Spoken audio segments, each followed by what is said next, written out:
बनेगी, हमारा जो आजाद प्रत्याशी होगा, जिसकी भी सरकार बनेगी, उससे वो अपना काम करवाएगा। फिर ऐसा क्या हुआ कि 14 महीने में आजाद प्रत्याशी भी अपना इस्तीफा दे देते?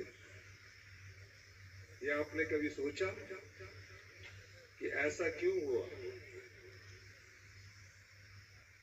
और इसके पीछे का कारण क्या है? अगर आप इस पर सोचोगे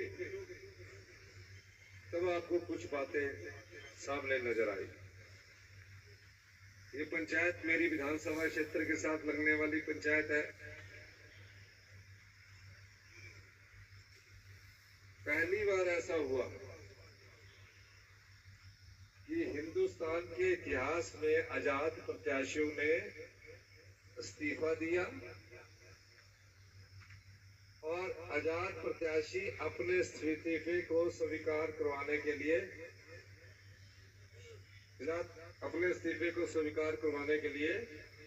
धरने पर बैठे। और क्या मांग थी उनकी? खबरी पंचायत की समस्याओं की मांग को लेकर धरने में बैठते, मेरी पंचायत की समस्याओं को मांग को लेकर धरने में बैठते तो अच्छा होता। लेकिन मांग क्या थी उनकी? उनकी मांग थी कि हमारा इस्तीफा स्वीकार करो। हमारे विधानसभा के स्पीकर ने पूछा कि आप तो आजाद हैं, जिसकी सरकार है उसके पक्ष में आप वोट डाल सकते हैं, जिसकी सरकार है फिर भी आप वोट नहीं डालने चाहते तो आप विपक्ष में बैठ सकते हैं, उनको विपक्ष का समर्थन कर सकते हैं। स्पीकर महोदय ने यह भी पूछा कि आप इस्तीफा क्यों लेना चाहते हैं?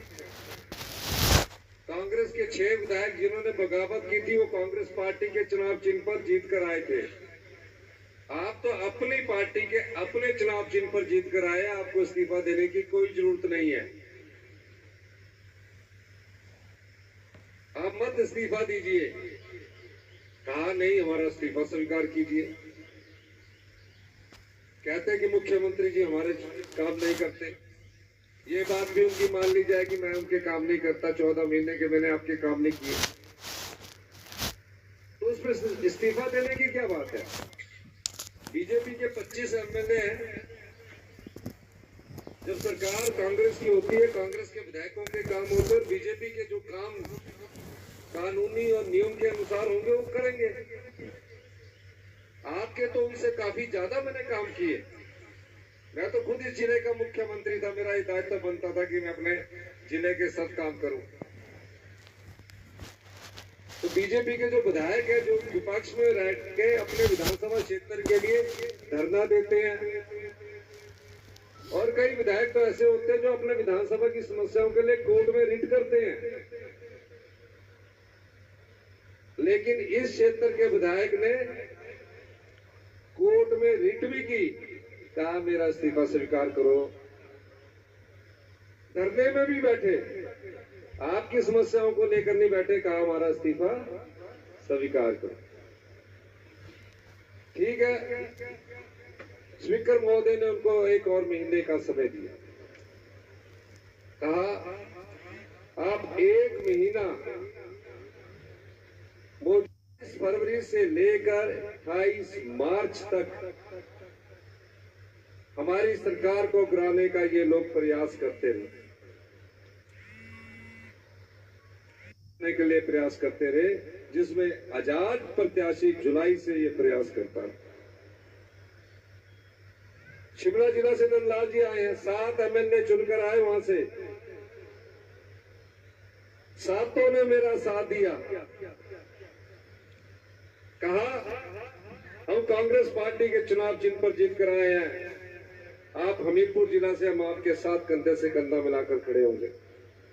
34 विधायक विभिन्न जिलों को मेरे साथ कंधे से कंधा मिलाकर खड़े हुए, लेकिन इन 3 विधायकों ने हमारे खिलाफ राजनीतिक षड्यंत्र किया। दो को तो पार्टी ने डिस्क्वालीफाई कर दिया, निष्कासित कर दिया।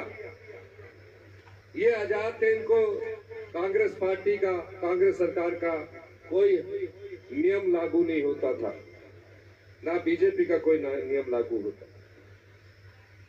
आपने उनको 5 साल चुनकर भेजा। आपने ये सोचा 5 साल में हमारे विधानसभा क्षेत्र का विकास होगा, और मैंने हमीरपुर का विकास करवाया भी। 15-20 साल से हमीरपुर का बस अड्डे में एक पत्थर तक नहीं लगा। 2007 से पहली बार मुख्यमंत्री बनाया। 40 साल बाद कांग्रेस पार्टी ने 40 साल बाद एक नए मुख्यमंत्री के रूप में आप जैसे परिवार से उठकर मैंने शपथ ली। कांग्रेस की राजनीति में परिवर्तन आया।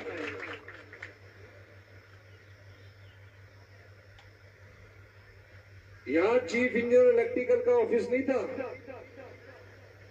मैंने चीफ इंजीनियर इलेक्ट्रिकल का ऑफिस हमीरपुर विधानसभा क्षेत्र में दिया। पूरे राज्य का अपीलेट ट्रांसपोर्ट अथॉरिटी का कोर्ट का दफ्तर हमीरपुर में दिया। पोल्यूशन कंट्रोल बोर्ड का ऑफिस हमीरपुर में दिया। जो सोलर पावर अभी हम मुन्ना में लगा रहे हैं, हमीरपुर में लगा रहे हैं, उसका हेड ऑफिस हमीरपुर में दिया। फिर आपके आजाद प्रत्याशी कैसे कह सकते हैं कि हमीरपुर में मेरे काम नहीं हुए? कुछ सड़कों के शिलान्यास में तो मैंने उनका नाम भी लिखवाया। पहली नहली आजाद विधायक के का नाम पर मैंने गांधी चौक में की। सुरेश कुमार जी कांग्रेस के प्रत्याशी थे, मैंने वहां नहीं की। मैंने बोला पहले हमीरपुर के हेडक्वार्टर में करते। फिर भी क्या इस्तीफे की जरूरत पड़ी थी? आप मेरे खिलाफ धरना देते, आप मेरे खिलाफ प्रदर्शन करता, मुझे खुशी होती। ये इतिहास की ऐसी घटना है जिसमें आजाद प्रत्याशी अपने इस्तीफे के लिए धरने पर बैठे, जनता की समस्या के लिए धरने पर नहीं बैठे। अपने इस्तीफे पर स्वीकार करवाने के लिए हाई कोर्ट गए हैं। जनता की समस्याओं के लिए रेट की होती तो भी फिर कुछ बात बनती। तो क्या कारण है ये?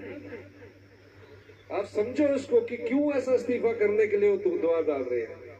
और अब तो पूर्ण बहुमत की सरकार बन गई थी। लोकसभा के उपचुनाव के साथ 6 उपचुनाव हुए,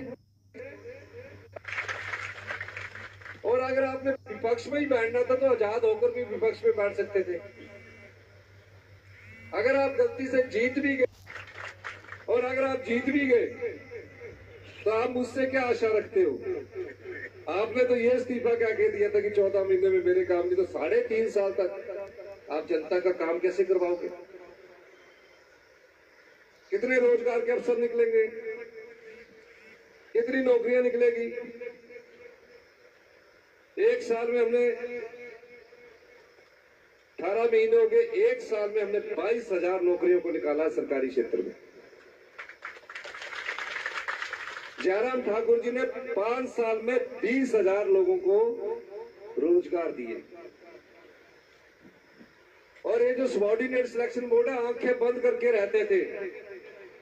अपने लोगों के लिए पेपर लीक होते थे, पेपरों को बेचा जाता था। सबऑर्डिनेट सिलेक्शन बोर्ड के कर्मचारी उसमें सम्मिलित थे। पुलिस भर्ती का पेपर लीक हुआ, इंक्वायरी नहीं करवाई। मुझे पता चला कि युवाओं के साथ अन्याय हो रहा है, पढ़े लिखे युवाओं के साथ धोखा हो रहा है। हमने जाल बिछाया, और भ्रष्टाचार का जो अड्डा सबऑर्डिनेट सिलेक्शन बोर्ड में नौकरियां में पेपर लीक करने वालों का था, उसको भंग किया, और जो उसमें सम्मिलित थे वो सब जेल की सलाखों के बीच आज तक है। अब नया चयन आयोग हमने बनाया है, टेस्ट होने शुरू हो चुके हैं। किसी यूथ के साथ अन्याय ना हो, कंप्यूटर बेस्ड टेस्ट करवा रहे हैं हम, ताकि उसको उसकी मेरिट के अनुसार रोजगार मिले। 6,500 टीजीटी लेक्चरर और जेवीटी की भर्तियां शुरू हो चुकी है। 1200 के करीब पुलिस में भर्ती होना, 30% महिलाओं के लिए आरक्षण हमने लागू कर दिया। 984 पटवारी भर्ती होने हैं। आईपीएस डिपार्टमेंट में 10,000 मल्टीपर्पज वर्कर, फीटर, इलेक्ट्रीशियन ये सब रखे जाने हैं। ये हमने इस 1 महीने 14 महीने की सरकार का कार्यकाल है। अब तो 18 महीने हो गए, क्योंकि 3 महीने से 4 संहिता ही है। हमीरपुर के लिए चौथा महीना भी हो गया। जिस प्रदेश का खजाना खाली था, हमने उस प्रदेश के खजाने को भरना शुरू किया है। 20% का सुधार हुआ और 2200 करोड़ रुपया अधिक धन हमारे खजाने में आया। मैंने 2 बजट प्रस्तुत किए हैं। दोनों बजट को देख लेना। दोनों बजट में आम आदमी से जुड़ी हुई, किसान से जुड़ी हुई, महिलाओं के सम्मान से, युवाओं को रोजगार से जुड़ी हुई योजनाएं हैं। पूरा बजट पढ़कर आप देखना। 1,36,000 सरकारी कर्मचारियों को हमने ओल्ड पेंशन स्कीम दी। 9,000 करोड़ के अंदर के पास आदमी पड़ा है। अनाथ बच्चों के लिए हम योजना लेके आए। विधवाओं बच्चों की पढ़ाई का पूरा खर्च हिमाचल प्रदेश की सरकार उठाएगी। 70 साल से ऊपर का जो बुजुर्ग है, दूसरे बजट में 25 लाख रुपए तक मुफ्त इलाज की योजना हम आपके लिए लेकर आए हैं। मनरेगा की दिहाड़ी 240 से बढ़ाकर पहली बार किसी ने 300 रुपए की हम लोगों ने की। गाय के दूध का मूल्य 45 रुपए प्रति लीटर और भैंस के दूध का मूल्य 55 रुपए प्रति लीटर हमने फिक्स किया है आप लोगों के लिए।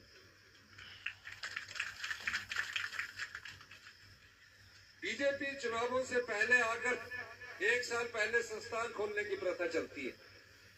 स्कूल खोल दिए, अपग्रेड कर दिए, प्राइमरी हेल्थ सेंटर खोल दिया, तहसील खोल दी। हम भी खोल सकते हैं। नोटिफिकेशन तो करनी है, चुनावों से पहले खुश तो करना है।